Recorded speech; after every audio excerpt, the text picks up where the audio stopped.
Good morning. Welcome back. Waterview Farms. I'm Nathan, in case you forgot. Somebody asked me in yesterday's video what my name was, so thought I'd better throw it out there again. Anyway, back to this tractor today. We need to clean the cab, so we're going to start there.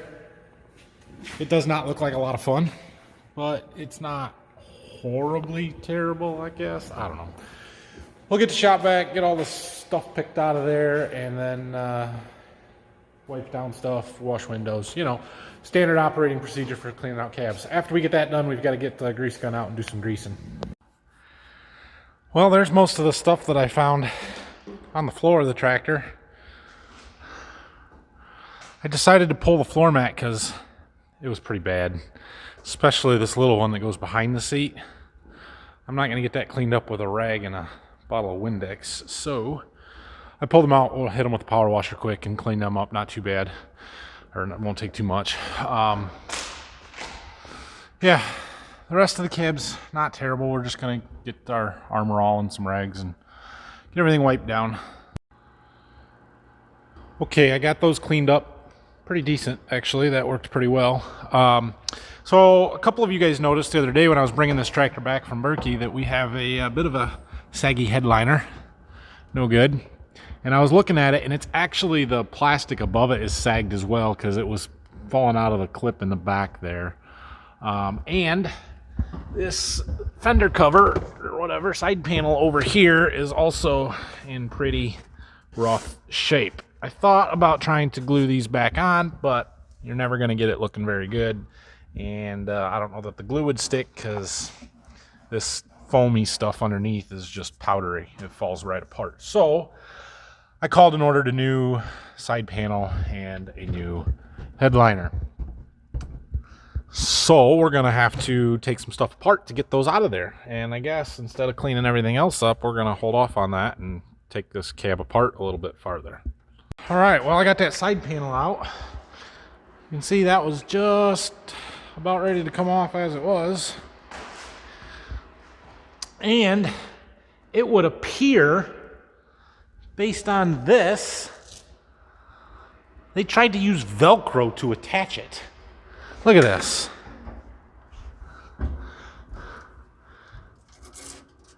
Like, seriously, that's how you're going to attach this? Seems a little sketchy to me. Anyway, we'll see what the new one looks like. I did not buy it from John Deere. I bought it from a third-party company, Fair Cab Interiors. I've used their stuff before. It's pretty good quality stuff, so I'm not sure, but it might actually get here tomorrow, which will be impressive, but we'll see. So anyway, I am going to work on getting the headliner out now too. Well, check it out. Got that headliner out. It's down there. It was a bit of a struggle. Mostly there was a storage compartment up here in this corner, this piece, that did not want to come out, and once it did, it just kind of fell on top of me. So yeah, I guess that's good. It doesn't look too bad. It's really remarkably clean for what I was expecting, so that's good. Hopefully them new ones come tomorrow. We can get them put back in. I do need to clean up a little bit of that, but yeah, good deal. So while we're waiting for those panels, the headliner and that other panel to come in hopefully tomorrow, we can do a little bit of other stuff to this tractor. I want to grease everything, 3-point, front end, loader, and all that. And also I decided we need to check the tire pressures on this because since this isn't really a fieldwork tractor, it's not like we're going to get it ready in the spring to go to the field and do something. So we'll just check them, make sure that they're good, especially these front tires with the loader on there. We need to make sure that you got plenty of air in them. So that's my plan for after lunch. I'm gonna go eat. Guys, if I don't make it back, send the search team, okay? We're starting to get some snow piling up. Been snowing like that pretty much all morning, so we'll see how the roads are, but I'll be back this afternoon, I'm pretty sure. I made it back, guys. It's all good. Don't send the search party. Okay, back to work on our tractor here. Grease. We need to grease. Let's do that. We'll start with the front axle.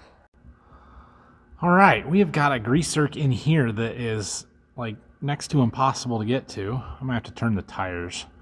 we'll see if we can get on there. I'm sure there's one on that tie rod, maybe some on the backside. We'll get to there. There's also one right here on this pivot. This is not a suspended front axle, so it's rather straightforward. There's another one back here. So, well, amazingly, it turns out there's not one on that tie rod end, which I'm quite surprised by. There is, however, on the back side, or the whatever side, another one of them grease zerks in there on that U-joint, so it's too difficult for me to get at it. I'm going to start the tractor up and turn the tires all one direction and see if it'll make it easier.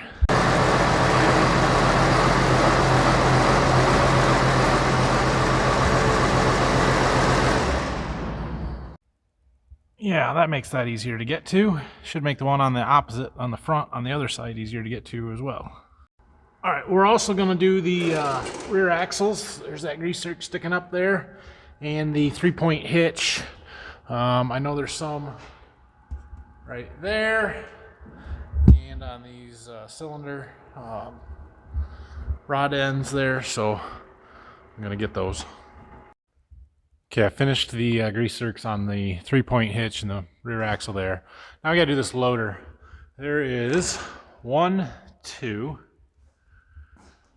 3, 4, 5, 6, 7, 8, 9. 9, it looks like, on each side. Oh, 10. And I'm guessing there's one in there. No, there's not. One right there, though. 11. Is that it? I think that's it. 11. So there are 11 grease zerks on each side, which means there's 22 of them on this loader. We're going to go ahead and get those now.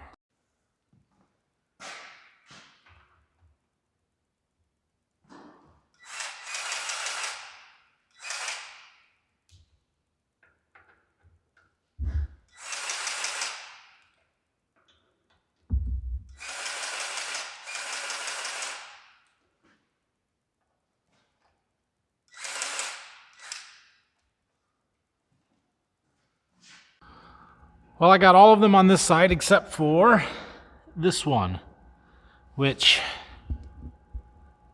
I couldn't get the grease gun to stay on. Can you guys see that?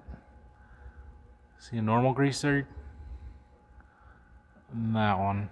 I know that's blurry and I don't know why, but yeah, something's clearly wrong there. So we're going to have to put a new grease zerk in. Yeah, I don't know what happened to that. Why won't that focus? I don't know what happened to that one, but clearly something did. It's no good. Good thing I got new ones. Okay, I finished greasing that loader. I had to lift the bucket up a little bit to take the pressure off of one of them pins to be able to get it to take grease, but we're good there. Thought of another thing we needed to do. Check the oil in our front hubs. So this one was setting pretty much where it needs to be with the oil level and stuff, so I just pulled this plug out and oil come spraying out at me. So we're good on that side. I do need to check the other side. And rather than jacking the tires up on the front end so that I can spin them, we'll just roll the whole tractor to where it needs to be. Okay, I rolled this ahead. If we take that plug out and oil comes out, we're good. If not, we'll put oil in it until it comes out the plug, and then we're good.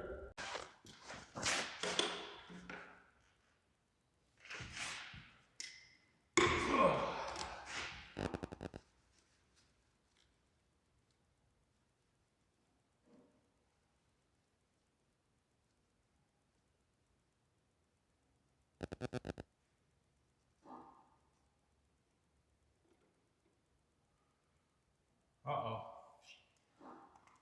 No oil. Ooh, it's right there.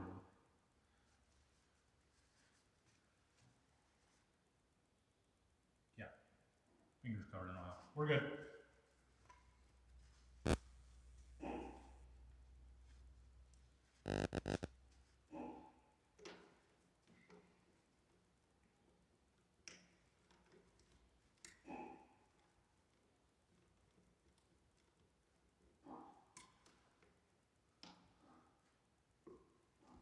Okay.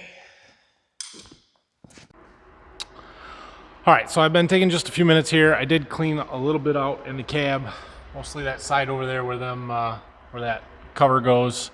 I decided I'm going to wait until I get them pieces to put back in because everything's just going to get dusty, and if I gotta glue anything or do anything, which I don't think I got to glue anything, but just in case, I'll clean it up right before I put that stuff back in. I also topped off the hydraulic and engine oils. Engine oil was just slightly low, not bad. Hydraulic oil was down. I think I put 3 gallons in, so quite a bit there. I do want to check tire pressures yet, so I think that's about the last real mechanical thing that we have to do to this tractor. Okay guys, it is public service announcement time. If you or anyone you know is in charge of tire pressures on your farm, do not just pump them up until you think they look right. Okay, listen. I know this tractor has a loader on it. I get it. Its front end is heavy when there's stuff in the bucket, right? But those tires do not need 31 pounds of air in them. Do not, under any circumstance, need 31 pounds of air in them. In fact, that's probably more than they're even rated to do. Point being, somebody on this farm, who shall remain nameless, my dad, I didn't say his name, puts way too much dang air in the tires. And look, I know that this tractor is not used in the field a lot, so I'm not as worried about compaction with it as I am the other bigger tractors and stuff. So yeah, we can run a little bit more air in them than is necessary. But for reference, these tires, according to the book, and I'm guessing what the weight is because I don't have a scale, I can't actually weigh it, but I know what the tractor weighs and I can figure out about what the weight split is front to back. They should have 12 pounds in them. It says in the book, if you're doing loader work, add 4 to that. So we're talking about 16. Half of the pressure that was in those tires. I let them down to 20. We'll compromise at 20, which is still more than it needs to by quite a bit, but I don't know exactly what it weighs, so let's assume it's super heavy. We'll put them at 20. The backs were close. The one side had 13.5 in it. The other side had 15.5, which I actually think the 13 is closer to right than the 15, so I let air out of that one as well.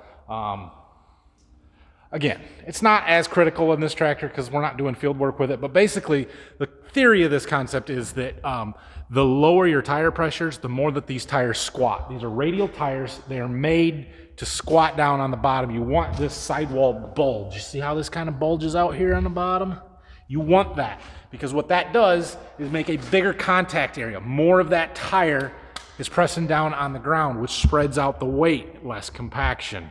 That's a good thing. With our big tractors, the 9R, the 8R, the 8430, I run those tire pressures as low as possible while still being able to support the weight and carry the implements and the tractors and stuff down the road.